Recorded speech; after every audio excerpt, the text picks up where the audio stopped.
안녕하세요. 저는 38살 여자이고, 제가 겪은 어마어마한 일들에 대해 이야기를 해볼까, 이렇게 글을 써봅니다. 저는 미대에 나와 미술학원에서 아이들을 가르치던 미술학원 강사였어요.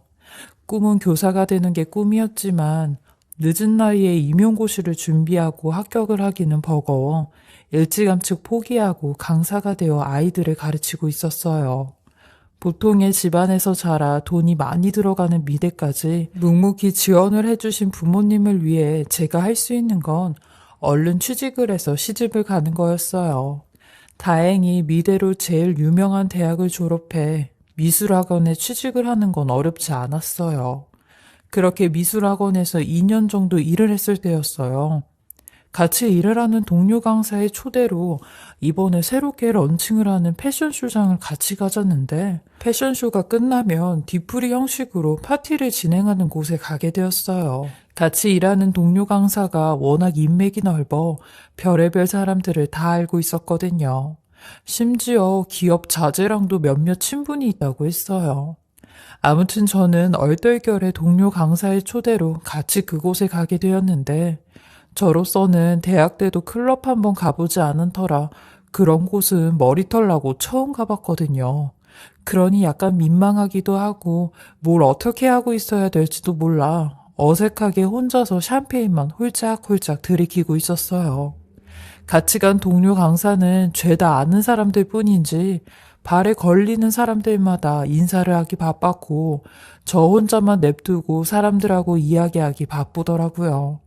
그런 사람을 불러 나 좀 챙겨달라고 하기도 좀 그렇고 자리를 지키다가 집에나 가야겠다 생각으로 있었는데 어떤 남자 한 명이 제게 다가와 말을 걸더라고요. 이런데 처음 오세요? 저도 처음 온 거라 좀 민망하네요. 라면서요. 저도 그런 남자에게 그렇지 않아도 좀 이따 집에 가려고요. 라며 대답을 하니 그러냐며 누군가 그 사람을 불러 이만 실례하겠다며 저쪽으로 가버리더라고요.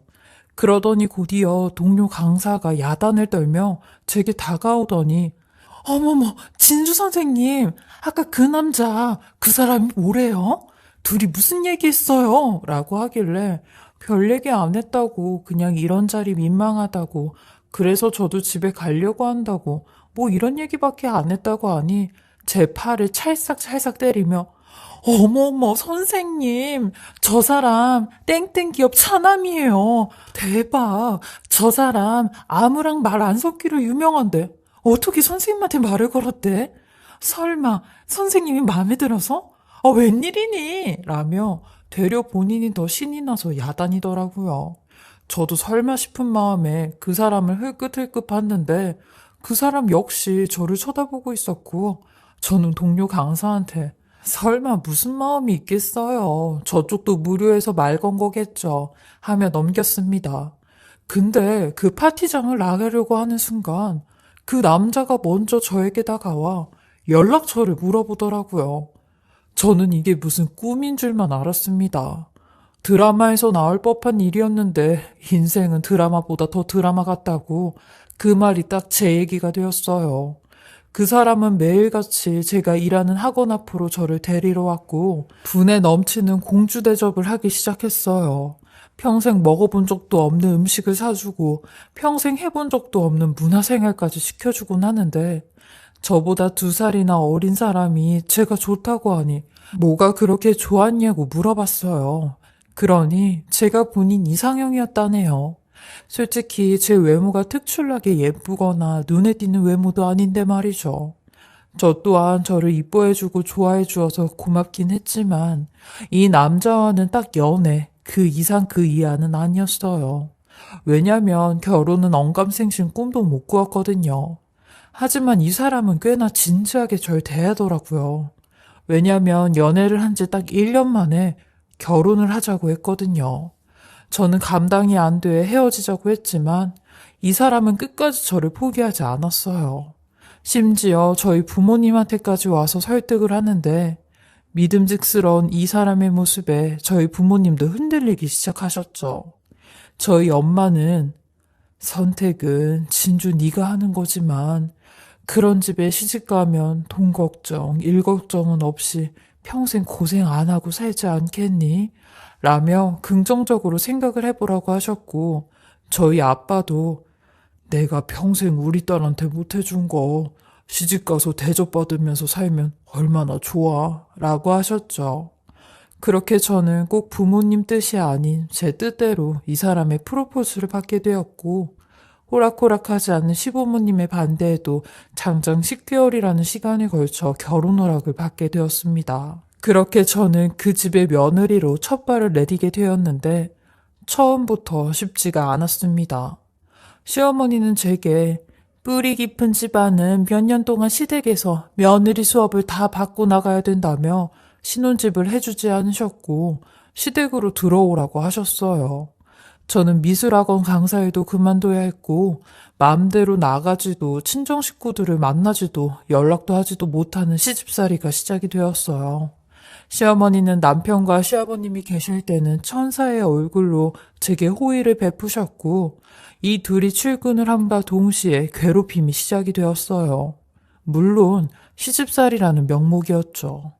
저희 시댁엔 일하시는 아주머니가 세 분이 계셨는데 집안일의 절반은 저한테 시키셨어요. 시댁집은 실평수만 해도 200평은 좋게 되는 대저택이었는데 그 큰 집의 집안일 절반은 제가 다 했으니 아침에 눈을 뜨고 저녁에 눈을 감을 때까지 일을 한 셈이죠.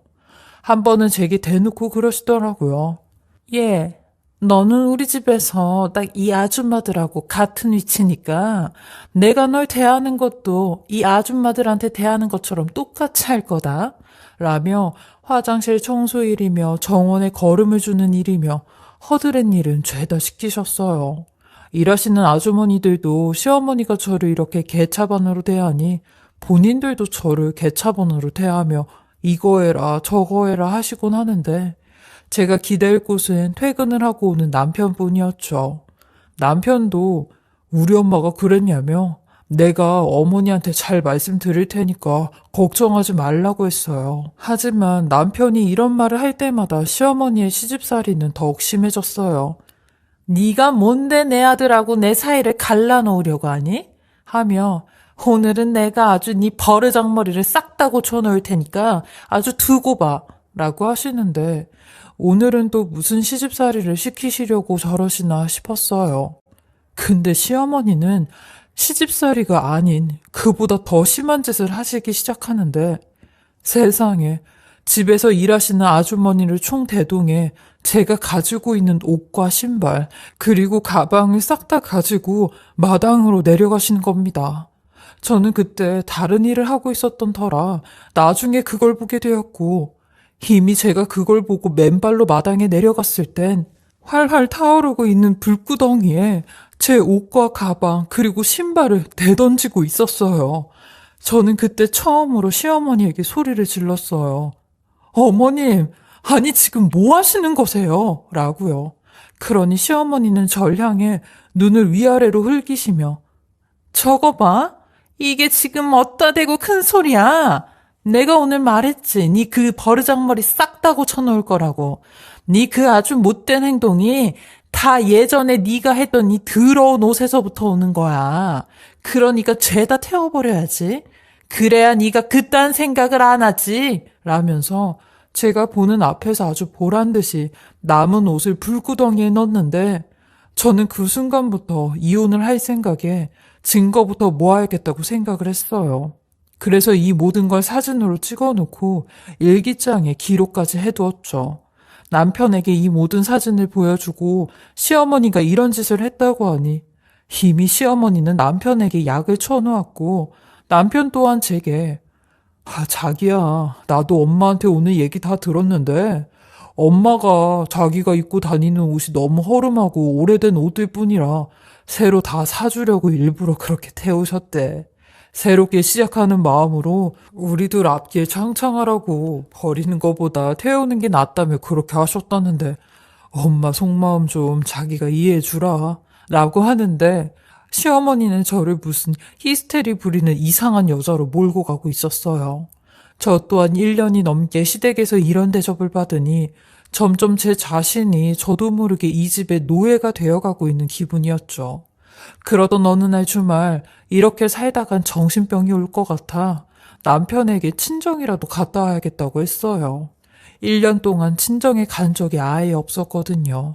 아니면 밖에 나가 친구라도 만나고 와야 될 것 같다고 하니 제 얘기를 들은 시어머니가 대번 제 옆으로 와서 속삭이는 말이 너 밖에 나가기만 해봐 어떻게 되는지 내 말을 거역하기만 해봐 가만히 안 둘 거다 라고 하시는데 저는 아주 보란 듯이 짐을 싸고 남편에게 친정에 간다고 나 좀 데려다 달라고 했어요. 그리고 시아버님한테는 주말에 친정에 다녀와도 되냐고 허락을 받고 갔죠. 그러니 시아버님도 흔쾌히 그래라 결혼하고 1년이 다 되어 가는데도 친정에 못 갔으니 네가 얼마나 가고 싶겠냐 푹 쉬다 오거라 라고 하셨지요.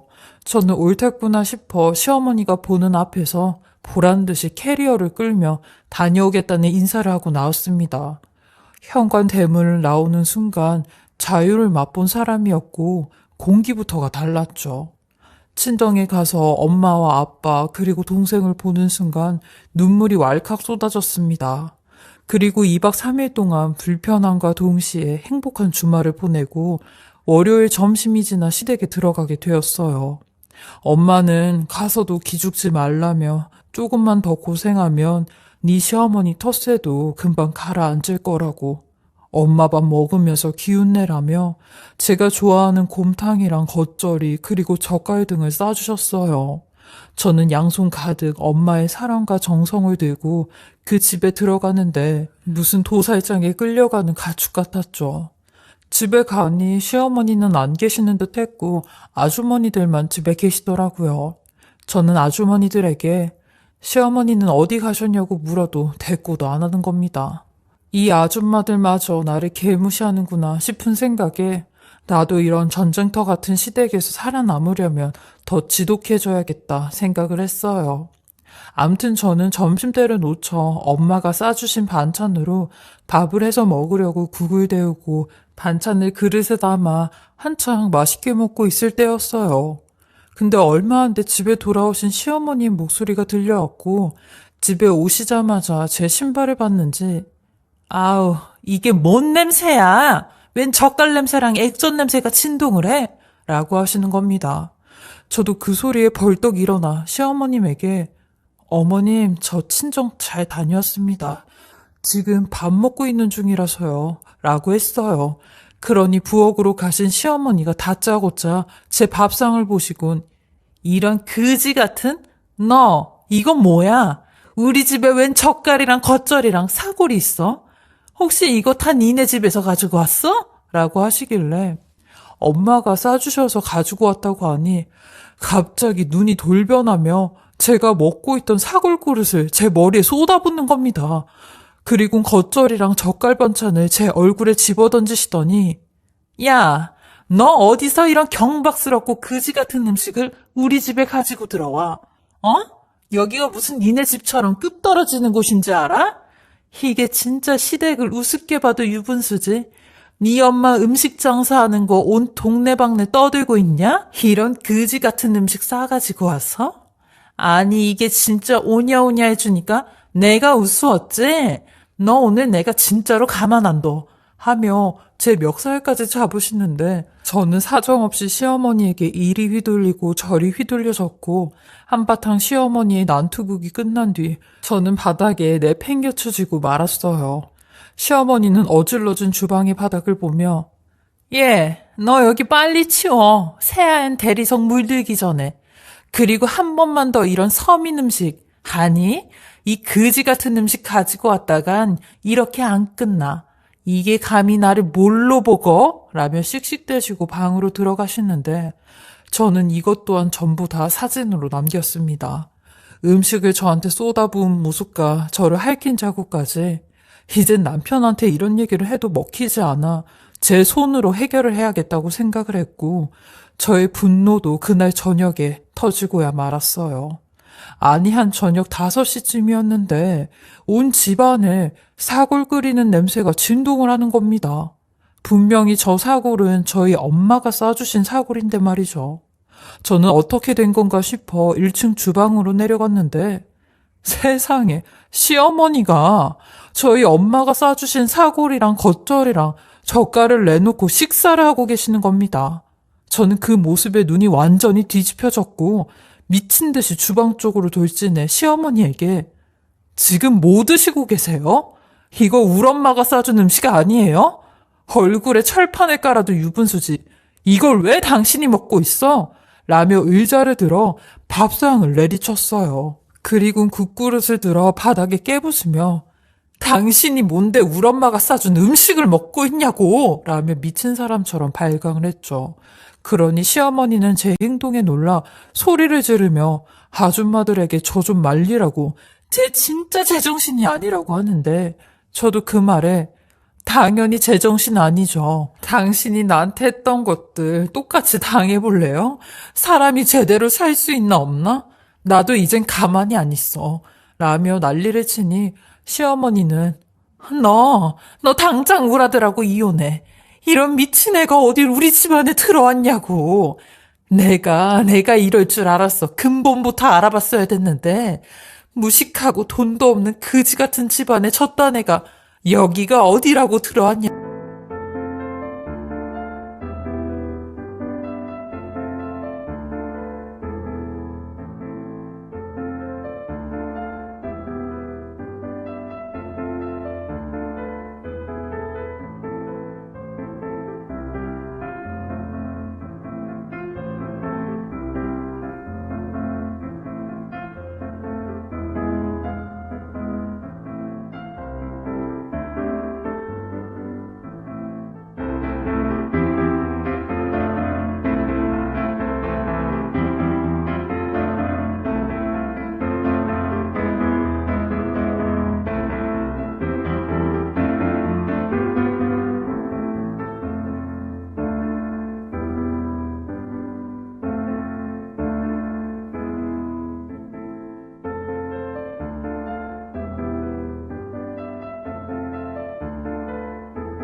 동영상으로 남겨놨죠.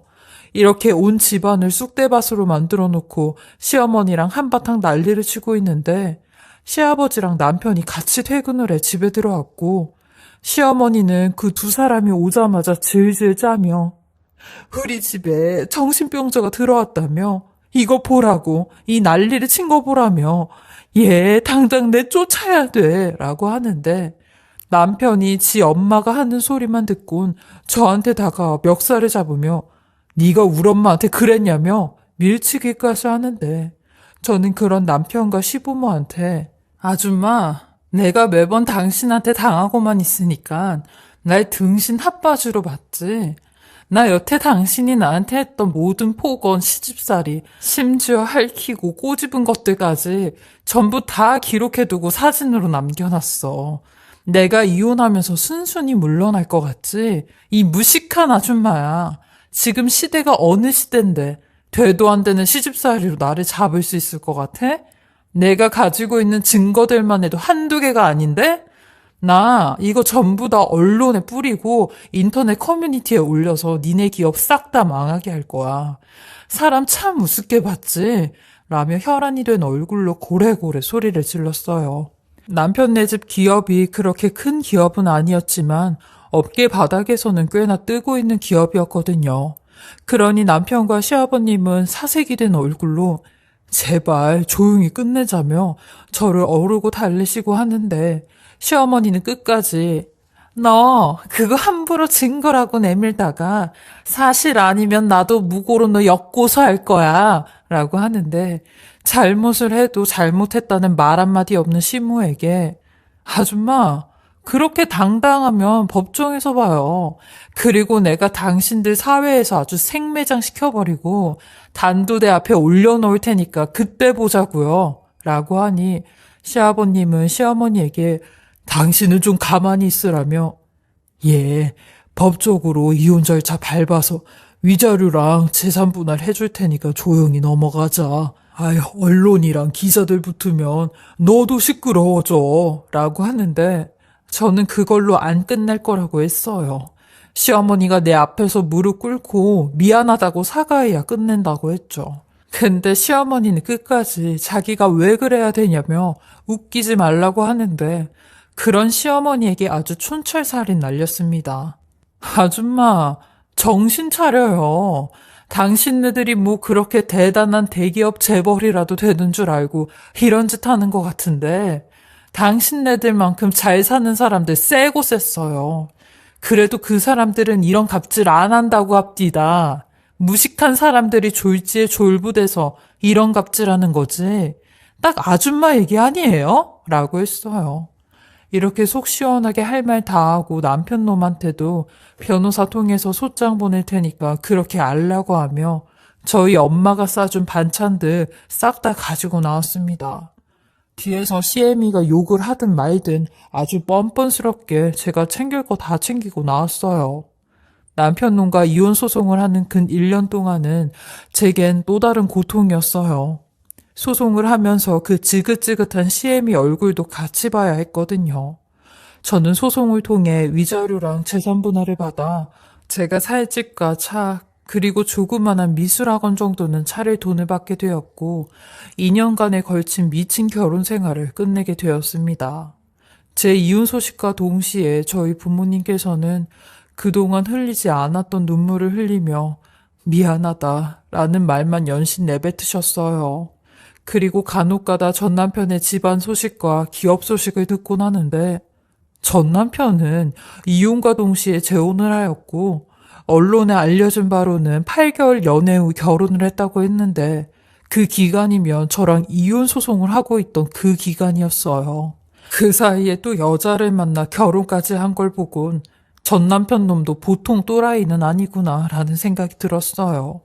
니들이 얼마나 잘 사나 보자 하며 이혼 후 1년 동안은 매일매일 이를 갈며 하루에도 수천 번씩 이 집안을 증오하고 저주를 해왔어요. 근데 저의 이런 마음이 통한 걸까요? 아님 원래 저 집안 사람들이 그럴 운명이었던 걸까요? 작년에 기사를 보게 되었는데 전 남편의 아버지였던 사람이 대주주 지분을 빼앗기게 되면서 일선에서 물러나고 현재는 회사 전체가 넘어가 다른 사람이 운영을 하다 올 초에는 상장을 폐지하며 회사를 접었다는 소식을 접하게 되었어요. 그걸 보곤 얼마나 통쾌하던지. 남의 불행을 기뻐하면 안 되지만 저도 사람인지라 그 집안이 몰락했다는 소리가 너무 기뻤습니다. 결국에 그 사람들의 밑바닥이 몇 년 못 가 드러나게 된 것 같았죠. 현재 저는 동네에서 아이들을 가르치며 미술학원 잘 운영하고 있고 부모님과 같이 살며 그동안 부모님한테 못했던 효도를 하며 하루하루 열심히 살고 있습니다. 간혹 재벌가들이 갑질을 했다는 기사를 보거나 뉴스를 볼 때마다 제 안에 화 같은 감정이 한 번씩 욱하고 올라와 다시금 제가 겪은 일이 떠오르곤 하는데 정신과 선생님 말로는 일종의 트라우마로 시간이 조금 걸리더라도 조금씩 부정적인 경험에 대한 감정을 풀어나가는 게 좋다고 하더라고요. 트라우마 극복 자체가 쉬운 일은 아니지만 저 스스로도 조금씩 이 극복을 이겨내 가려고 합니다. 제 길고 긴 이야기 들어주시고 읽어주셔서 감사하고요. 제가 이런 일을 겪으면서 많은 사람들에게 제 이야기를 하는 것 또한 극복의 한 방법이라고 하여 글을 쓰게 되었습니다. 제 글을 들어주신 모든 분들은 행복하시고 서로 사랑하면서 지내시길 바라겠습니다.